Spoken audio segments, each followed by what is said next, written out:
Selamat petang. Saya akan membuat kenyataan media mengenai status Yang Berhormat Elizabeth, saudara status Yang Berhormat YB Elizabeth Ahli Esko Kerajaan Negeri. Datuk Menteri Besar akan menghadap Duli Yang Maha Mulia Tuanku Sultan Selangor pada Rabu depan, 25 hari bulan Februari, bagi taklimat tentang isu berkaitan Ahli Mesyuarat Kerajaan Negeri Selangor atau Esko YB Elizabeth bagi mendapat nasihat dan panduan tuanku. Setiausaha Sulit Duli Yang Maha Mulia Tuanku Sultan Selangor Yang Berusaha Datuk Muhammad Munir Bani telah memaklumkan bahawa tuanku sekarang sedang berada di luar negeri dan bersedia berjumpa Datuk Menteri Besar Selangor minggu hadapan seperti kebiasaannya. Kerajaan negeri berharap pertemuan ini akan membuahkan satu keputusan yang terbaik untuk negeri Selangor. Sementara keputusan dibuat, YB Elizabeth Wong akan bercuti dan tugasnya akan dipertanggungjawab dan dilaksanakan oleh semua ahli esko Kerajaan Negeri Selangor. Kerajaan negeri juga berpendapat terdapat setengah pihak yang tidak bertanggungjawab cuba membuat andaian kotor mengenai isu gambar Yang Berhormat Elizabeth Wong serta cuba menjatuhkan reputasi beliau. Selain itu, terdapat pihak media dan laman web tertentu cuba mengambil kesempatan atas isu ini dengan kepentingan politik murahan. Walaupun kerajaan negeri menghormati kebebasan bersuara oleh semua pihak, ia harusnya berlandaskan fakta dan beretika. Memandangkan perkara ini masih dalam siasatan pihak polis, diharap tidak akan ada cubaan setengah pihak mengeluarkan kenyataan tidak adil terhadap beliau berikutan penawarannya untuk meletakkan jawatan. Dalam pada itu, kerajaan negeri juga mohon kepada semua pihak supaya penyebaran gambar YB Elizabeth Wong ini dapat dihentikan segera kerana ia merupakan satu kesalahan mengaibkan serta tujuan menghormati hak peribadi YB Elizabeth Wong.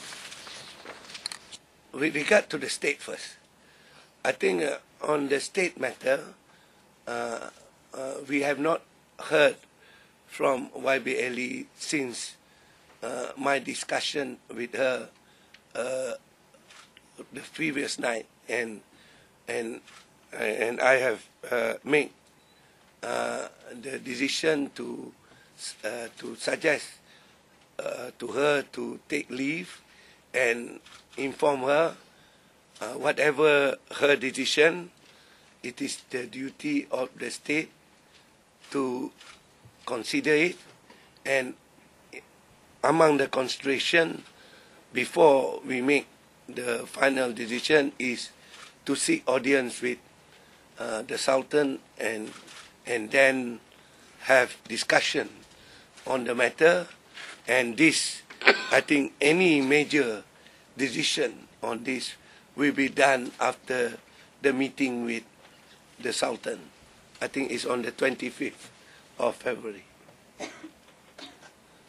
With regard to the political decision, the position of YB Elizabeth, I think it's a question of the consideration of the party, and also the party will also have to take into account the various information post the issues and also if any public, what they call public information with regard to the whole situation. No, there's no such thing as not one. There's no such thing that PKR has decided to be behind her, and she was the one who offered her resignation if this matter will affect the image and the position of the party.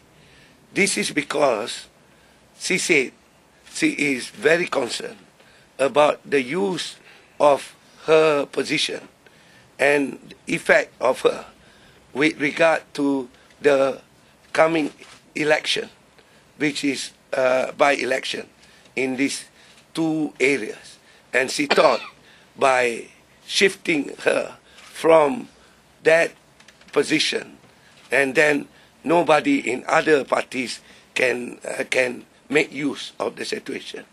But that is her argument. That's her argument. But our argument is, we listen to the argument, and now the party has requested the Menteri Besar to look at it, and the Menteri Besar with the EXCO have looked at it, and we are waiting for certain discussion so that we can come out with a more equitable, what they call wise decision with regard to this position. Jelaslah, maknanya apa yang berlaku kepada YB Elizabeth, kita begitu simpati sebagaimana juga teman-teman yang lain dalam pakatan. Itu yang pertama. Yang kedua, kita juga mengalu-alukan siasatan yang dibuat oleh pasukan polis, dan kita mengharapkan dia dapat melakukannya dengan keadaan yang segera dan menggunakan tingkat profesionalisme yang paling tinggi dalam hal itu. Dan yang ketiga, kita juga mementingkan persoalan mengenai integriti, mengenai keutuhan kerajaan Pakatan Rakyat, mengenai imej Pakatan Rakyat. Sebab itu persoalan moral ini bagi kita juga merupakan perkara yang sangat penting, dan oleh itu PAS berpendapat bahawa apa yang berlaku itu adalah sesuatu yang mendukacitakan kita, dan kita akan berusaha bersama dengan teman-teman yang lain kalau dapat kita dapat membersihkan nama beliau. Dan saya harap pihak polis pun akan bersama-sama dapat membersihkan nama beliau, dan kita dalam pakatan ini pun mencari bagaimana yang sebaik-baiknya untuk membersihkan nama beliau, dan beliau akan pulang ke pangkuan bersama-sama dengan EXCO. Sebagaimana yang kita ketahui, YB Elizabeth adalah di antara pemangkin untuk memperkuatkan kedudukan EXCO kita di Selangor. Datuk, duka cita sebab gambar tu diambil ke, atau duka cita sebab gambar tu disebarkan? Dua-dua sekali lah, diambil dan disebar. Kalau diambil saja tidak disebar pun, bagi orang yang mengambilnya pun saya rasa telah melakukan satu kesilapan, satu kesalahan. Apalagi mengambil dan menyebar, I think double counting kat situ tentang kesalahan yang dilakukan. Datuk, kalau gambar ni diambil dalam pengetahuan YB, dengan pengetahuan YB, kalau saya tak boleh spekulasi. tak boleh jawab untuk YB. Yeah. Come, you may want to say something. Ya, seperti kesemua penyokong yang telah meluahkan sokongan mereka terhadap YB Elizabeth, bagi kami, EXCO dari DAP, kami amat bersimpati atas pencerobohan ruang kepribadian YB Elizabeth. Saya rasa ini adalah isu yang penting, yang itulah sebabnya begitu ramai penyokong dan juga warga Malaysia memberi sokongan kepada beliau, sama ada melalui SMS kepada kami, email dan juga petition online. Saya rasa kita harus fokus tentang isu pencerobohan ruang kepribadian beliau ini.